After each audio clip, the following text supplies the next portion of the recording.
Kisah misteri Z. Korisa Sasmi. Tali pocong perawan. Kisah horor ini bermula dari tindakan gegabah seorang pemuda bernama Sahdan yang nekat mencuri tali pocong Jumiati, perawan kampung di Gulis yang mati karena sakit kanker. Pemuda pengangguran itu percaya barang siapa yang memiliki tali pocong perawan, ia akan selalu mendapat keberuntungan. Di tengah malam, bulan purnama berwarna gading. Bulat mengambang di antara gugusan awan pekat di angkasa yang berarak perlahan dipermainkan angin. Kadang cahaya tertutup sebagian, kadang sinar kuningnya memancar di kegelapan. Bahkan sesekali hilang ditelan pekat awan. Sementara bintang-bintang hanya berkedip tipis tanpa memberi kontribusi berarti. Kesiur angin, bagai ratapan pedih si perawan yang dimakamkan tadi sore, belum cukup menderita oleh sakit kerasnya di dunia. Sang mayat yang terkubur di dalam tanah masih harus merasakan perlakuan seseorang yang tidak berperasaan. Padahal Sahdan masih termasuk kerabat dekatnya. Di tengah kesunyian mencekam, tak peduli hawa dingin menggigit, Sahdan yang baru saja selesai menggali kuburan baru berdiri tegak sambil menatap ke liang lahat terbuka, melihat papan yang berjejer sambil tersenyum simpul. Sesekali siluet bayangan tubuhnya tercetak memanjang di tanah. Maaf ya Jum, aku hanya butuh tali pocongmu. Kau pun tidak memerlukannya lagi. Sahdan berbicara sendiri.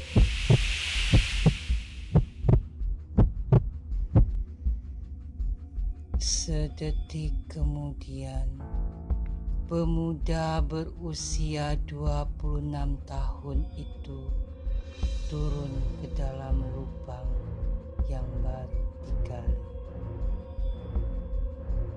Membuka 2 lembar papan yang menutupi bagian atas jasad Jumiati. Tepatnya di bagian kepala mayat. Angin dingin menerpa wajahnya saat lembar pertama papan terangkat. Seguk burung hantu yang bertengger di dahan pohon randu tak jauh dari tempat Sahdan beraksi, seakan memberi tanda melarang. Tetapi hal itu sama sekali tak menyurutkan keinginan pemuda bertubuh tinggi sedikit kekar mengurungkan aksinya. Setelah mengangkat 2 lembar papan, Syahdan segera merogoh ke dalam tanpa menyorot lampu senter.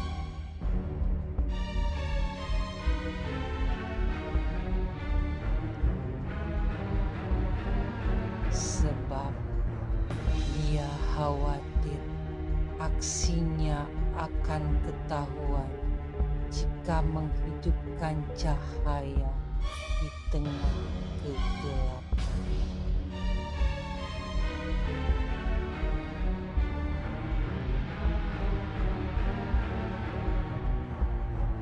Setelah meraba-raba, tangannya tak sengaja menyentuh bagian mulut mayat Jumiati. Permukaan kulit tangan Syahdan yang hangat bersentuhan dengan kebekuan. Dia sempat bergidik sesaat. Namun dengan cepat Syahdan mengarahkan tangannya ke bagian lain. Sudah lewat beberapa menit, barang yang dicari tidak juga ditemukan. Bau busuk menyeruak. Buru-buru tangan kirinya memencet hidung. Bau tak sedap yang mendesak masuk hidung dan mengaduk-aduk isi perutnya.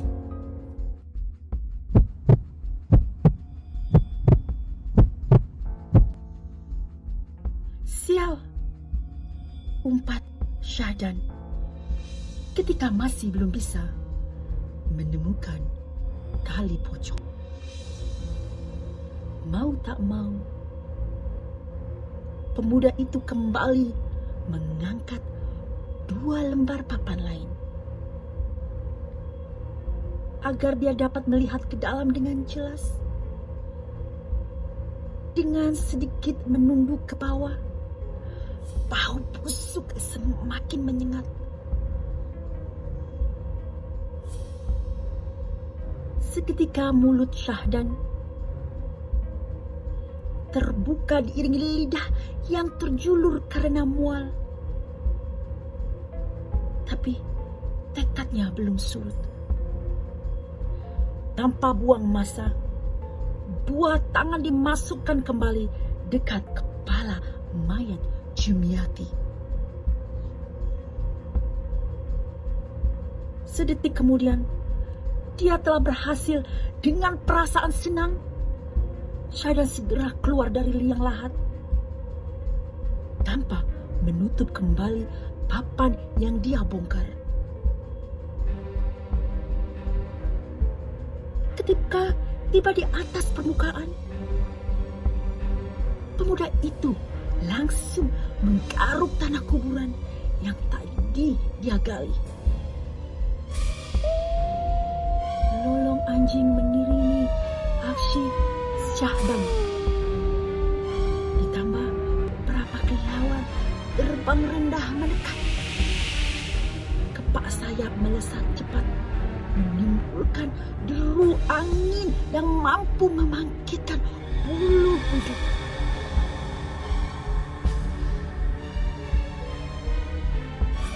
Setelah selesai menempatkan posisi nisan di tempat semula, Syahdan segera beranjak dari pemakaman. Keringat bercampur noda tanah yang melekat di pakaian tak dihiraukan. Dia terlalu senang atas keberhasilan mendapatkan apa yang diinginkan.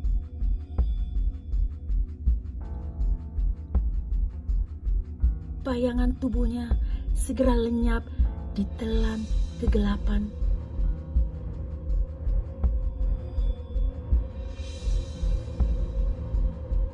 Sementara kuburan Jumiati tampak mengeluarkan asap tipis, lambat laun menebal dan menjelma sosok berpakaian serba putih menatap marah ke arah hilangnya siluet pemuda itu. Jerit burung hantu semakin pilu.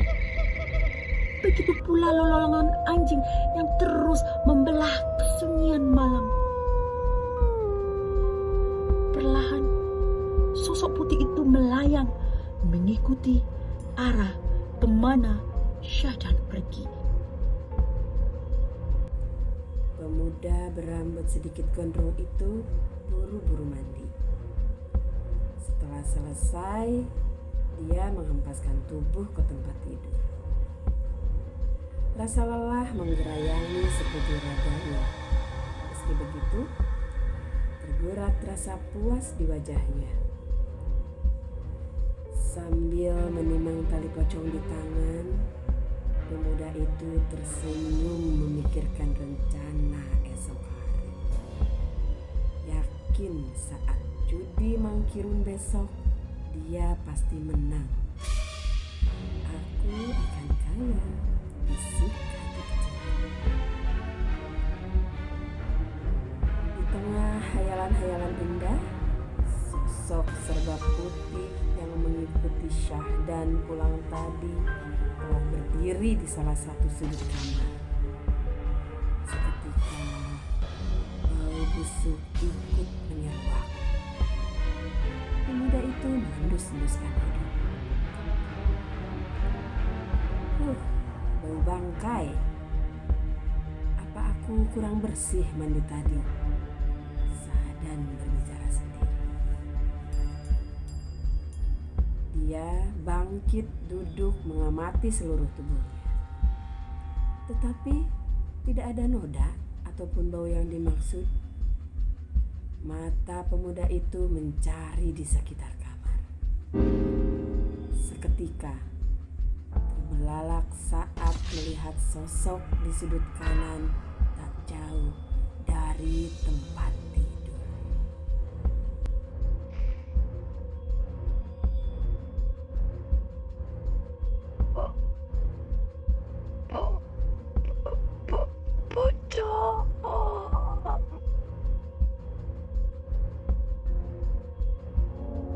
Gagap. Suara yang ditimbulkan mulut Syahdan tidak terdengar keras. Nyaris seperti bisikan. Tenggorokan pemuda itu seperti tersumbat. Tubuhnya menggigil, tapi tidak bisa bergerak kemana-mana. Bagai terpaku di atas tempat tidur.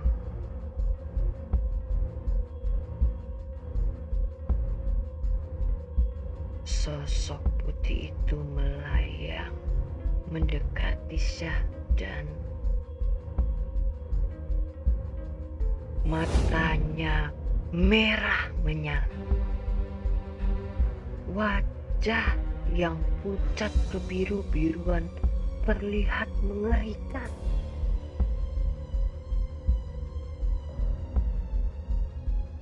Di sekitar lingkaran mata mayat hidup Jumiat menghitam. Bibirnya juga berwarna pekat, menyeringai marah.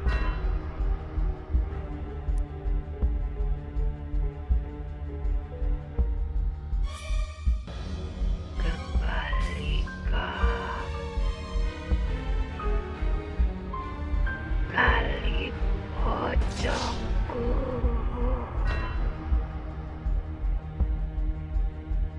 Mayat hidup itu menuntut, parau dan murka. Syahdan tak mampu berbuat banyak. Tubuhnya tetap menggigil di tempat. Keringat membasah.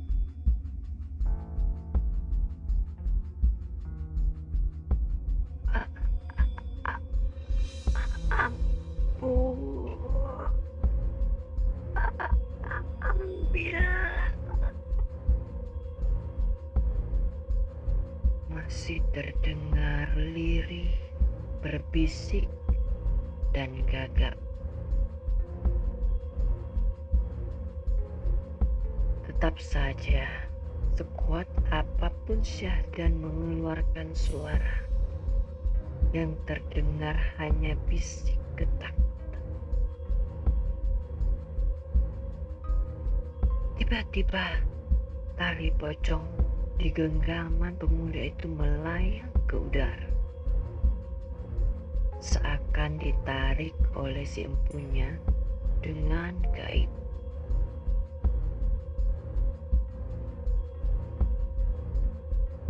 Tatap mata dan seringai marah pocong Jumiati masih mengarah tajam ke arah Syahdan. Bahkan kedua wajah makhluk beda dimensi itu saling mendekat, membuat Syahdan kian ketakutan. Namun tak sedikit pun mata pemuda itu dapat memejam.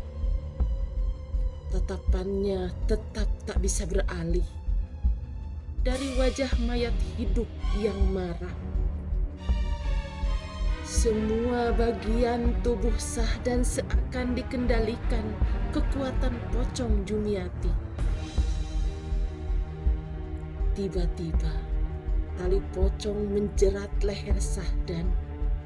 Entah kekuatan dari mana penyanggah kepala pemuda itu, seperti diremas kekuatan besar. Krak, bunyi tulang terpilas. Kepala Syahdan lunglai posisi terduduk. Nyawanya meregang seketika. Lidah menjulur, mata melotot. Perlahan, seutas kain putih di leher Syahdan lepas, melayang kembali ke pemiliknya. Sesudah mendapatkan haknya kembali, sosok berkain kapan itu pun pergi, menembus dinding kamar. Terus melayang, menjauhi rumah si pemuda yang mati menggenaskan. Bulan di angkasa memantulkan cahaya terang, mengiringi sosok pocong yang kembali ke tempat semula dalam kesiur angin tenang.